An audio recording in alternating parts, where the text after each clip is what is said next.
In this film, we will hear from wholesalers who will talk about their business and how they can partner with producers to produce better business. In many cases, using a wholesaler can allow the producer access to many more outlets than they would normally be able to handle themselves. We will also talk to cluster leaders about their experience on the programme and some producers about their successes.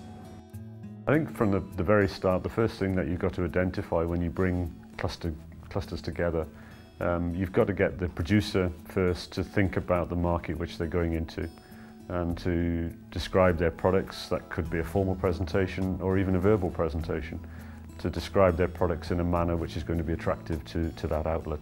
The sort of advice that we'd give to producers ranges from everything from the basic pricing of the product, the presentation of the product, what it's packaged in, how often it's delivered. It's thinking of all the basics that the buyer is going to ask about. So that's the initial advice. It's thinking about then the market where the product is going to be sold and getting those producers to imagine their product on shelf and how is it going to stand out. They've got to think about those things before meeting the buyer. The buyer will be given lots of opportunities. He'll have phone calls on a daily basis where people are trying to offer him things. So you've got to stand out. You've got to have something which is going to make that buyer think, I need your product, that's going to do my business well. That's a good thing for me to have in my business. And if the proposition is put, I think, in a total way, where you've thought those things through, the buyer is very difficult for them to say no. We probably have about 1,000 accounts across the UK. Maybe 3/4 of those order on a regular weekly or fortnightly basis. And we deliver to them within 2 or 3 days of that order coming in. When we first of all link with a producer, be they a national one or a local manufacturer, we endeavour to promote the product in our price list, which we produce on a quarterly basis. We produce the catalogue on a quarterly basis. It contains photos, descriptions, pricing, and for new products, for instance, if it's a new provider, there'll be a special half page with photo and all the details of that particular product. And that catalogue will land on our customer's desk 4 times a year on the 1st of January, 1st of March and so forth. We always encourage retailers to contact us in the way that suits them best. We have our own representatives and agents who go out to accounts, who will introduce new products, will take orders. We also have telesales to follow up on that, and obviously the product list is the main source for the retailer, and they will use our telesales team. We've got 5 girls there who work very hard on dedicating their time to guide customers over the phone, using the price list, the product list as a basis. We're obviously online as well, so there's every which way that the customer can order.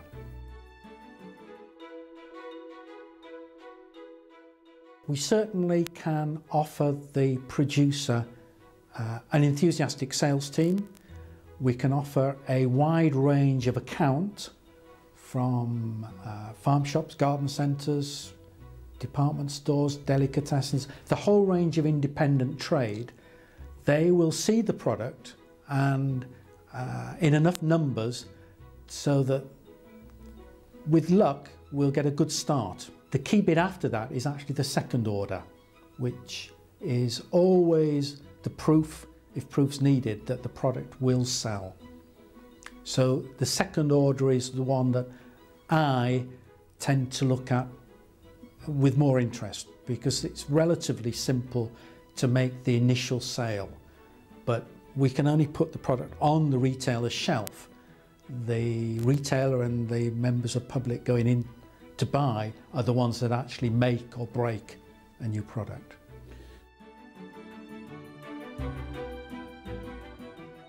In terms of finance and financing of their project in bringing a product to market, the actual costings are difficult, I feel. They need to know where the market leader may be. They need to know where they fit in to the pricing structure. They need to appreciate that both the retailer and the wholesaler or distributor needs a margin.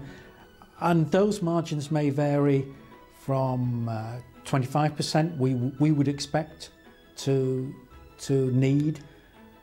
The retailer may well want 35, 40%.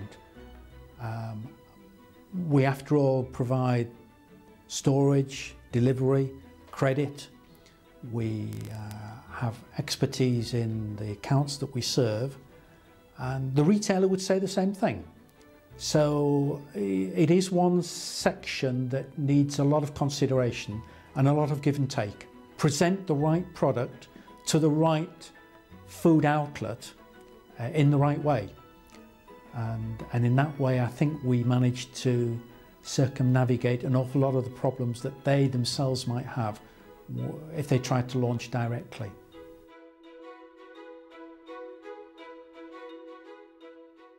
Regional food groups across the country all do a very good job promoting their regional aspects, and the Welsh food sector is no different from the others. The difficulty is knowing how much of that can be appreciated nationwide, and the Welsh have got a good reputation in terms of quality.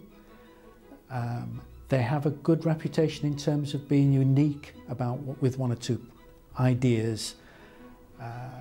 So I think the fact that it is Welsh is no bad thing.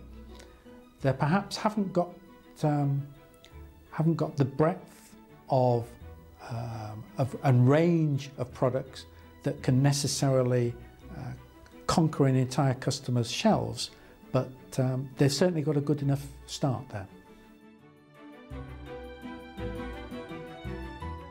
We will represent ourselves in exhibitions at IFE, at the fine food shows, the Christmas fine food shows, the Harrogate and Olympia. There are shows in Birmingham, for instance, at the exhibition centre there, that link either the farm sector or the garden sector.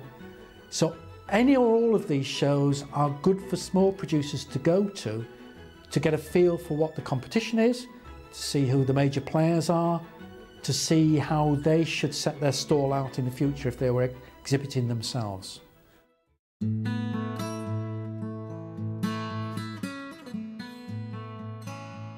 At Suma, we're an independent wholesaler, so we supply food and non-food mainly to the independent retailers in the UK. If we list a product, then it means retailers all over the country can buy a product as long as it's listed with us. We concentrate on the independent trade. Our traditional base is whole food shops and health food shops, but in recent years we've made quite a lot of leaps into working with general stores, grocery stores, independent corner shops, that kind of thing. Lots of business with farm shops, lots of business with delis, and we've got quite a diverse market up and down the country. A couple of years ago we started to venture into frozen foods, which was completely new to us, and I'm pleased to say that that's been a success, and we've recently expanded our frozen range from around 150 lines to around 300 lines, so we've recently doubled that range. We've also had great success with our chilled range, so fresh produce as well, and through chilled, and that's been a good success for us for very many years now. So we can provide stock to retailers across ambient, chilled and frozen. We have a sales team who are on the phone to our customers on a daily basis, taking orders, answering queries. We also have various members of our sales teams who do more in-depth customer support, who deal with product information queries, a very dedicated export team as well. We also communicate with our customers via our catalogue. That's the best way that we have to talk to our customers about new products and promotions and special offers and this kind of thing. And that's an essential tool for talking with our customer base alongside the great work that our sales team do as well. We find that suppliers who price promote on a regular basis will always build their sales with us year on year. Price promotion, a nice simple price promotion, really talks to retailers who are our customers, makes life easier for them and encourages them to buy. It's also essential that our retailers know that products exist as well, which means advertising in the catalogue and also advertising the price promotions within our catalogue, which is our main communication method with our customers. On the Wholesale website we have pictures and information of every single product that we stock, as well as the ability for customers to order with one click. Everybody likes the catalogue because it's nice and easy to flick through, but the web is becoming more and more of a sales tool and more of a communication tool with our customers as times go by. Margins are always a tricky one with wholesale because obviously as a wholesaler we need our margin to operate our business and operate our warehouse and our fleet of trucks, but we also need a margin to give to the retailers so that they can run their shops and sell products. So often the margin that a producer needs to give away can often be considered quite high when you deal with a wholesaler.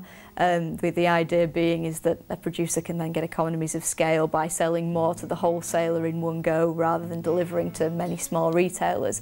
But it does mean that within the pricing a producer needs to consider a wholesaler's margin as well as a retailer's margin and still trying to keep that RRP to the customer competitive. Current Welsh brands we stock, we have Rachel's Dairy, we have Cal and Wen, another dairy cooperative. We also have a small cheese supplier called Carefree who do Carefully cheese, and we have Basheldre flour. We have recently taken on samosas from Samosa Co, who are a small Welsh producer, and we have Kite Mayonnaise who do Welsh mayonnaise, and we also work with some suppliers making our own brand pesto. We have a funny thing where we have an authentic Italian pesto and also a pesto that's made in Wales, and our customer prefer our Welsh made pesto instead of our authentic Italian. Regional producers trying to break out into a big market, I'd always suggest trying to find that national appeal for your products. Regional appeal is fantastic within your region, but the national appeal is always really important because that is what will help you break out into a larger market than your home ground. Certainly for us, things like the free from, the organic, the fair trade will always be a plus because they're the sectors that we specialise in. But elsewhere it might be, it might be the taste or the quality of your product. In the UK, the trade shows we go to, we're always at IFE, which is every 2 years at Excel. This year we'll be going to the Food Expo and Farm Shop and Deli Show at the MPN. We usually have a presence at the Speciality Fine Food Fair and Natural Products in Olympia.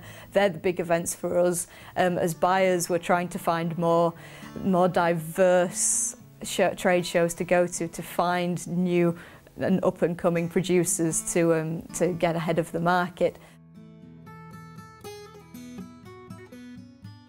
Brand image is very important to your end consumer. Everybody knows that packaging sells, and when you've got products in national stores, then they need to be able to compete with the products that you see in the multiples. So they do need to be if you want your products to truly succeed, then they do need to be of a similar high standard to the products that you might see in the multiples. Usually farm shop packaging and the kind of regional packaging is great for your local stores, but if you want to make through on a national basis, then trying to get your brand across to people and certainly your packaging across to the end consumer can be quite tough, but is very important if you want to break that national market.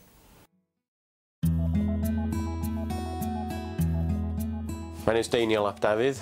My company is Blas at Fwyd, and we are a delicatessen business primarily, but we developed over the years to be a hub wholesaling supply of Welsh food products to hospitality and to retail throughout North and Mid Wales. We cover every town at least twice a week so that we have a thorough distribution system. We pick up from suppliers quite regularly so that we can reduce the costs and pass those advantages on to the retailers or the hospitality industry. And this year we're looking to enhance our distribution area down to South Wales. The advantages of dealing with Blas at Fwyd is that you have a full distribution service where there is no minimum case numbers or item numbers needed for any one of your own products. It means that your product is always on the shelf. It means that your product's always with the best possible date so that the retailers are happy to keep it and the housewife or the caterer user will always have fresh produce. Sometimes producers will have concerns about loss of margin when they use a distributor, but my argument there would be to look at costs from the beginning to the end of the game. And you need to look at the costs of production of the food items, you need to look at the profit needed by the producer, and then you need to look at the costs of reaching the market. And that distribution cost needs to be addressed whether it's done by the producer or if it's done by a distributor. Sometimes, quite often, the distributor can do it in a more efficient way because it shares its burden of costs with other products reaching that marketplace. With ordering, we ring our customers on a daily and weekly basis to be able to take orders. There are so many products, but always there's reminding of customers, would you like something else, and naming products. But we have to run a circle of products for that kind of marketing. People also place orders online. Some even still use the faxes to send them in, answer phones overnight. There's no pattern at all about how to join the range of products that Blas at Fwyd offers. Sometimes people have been going out to market themselves and can't quite reach it. And it seems to, if we agree prices and agree products and agree market areas, then it can happen very quickly. On the other hand, if we see that there is a problem, that it is going to be pricing itself out to the market or the packaging isn't right, there's no barcodes on it, then those things hinder the ease of getting into the market. We are increasingly selling more products into farm shops. Farm shops seem to be the way of retailing Welsh and localised food products successfully these days. People still drive around, and there are new very, very good farm shops springing up all around Wales. We supply a whole host of convenience stores and localised stores.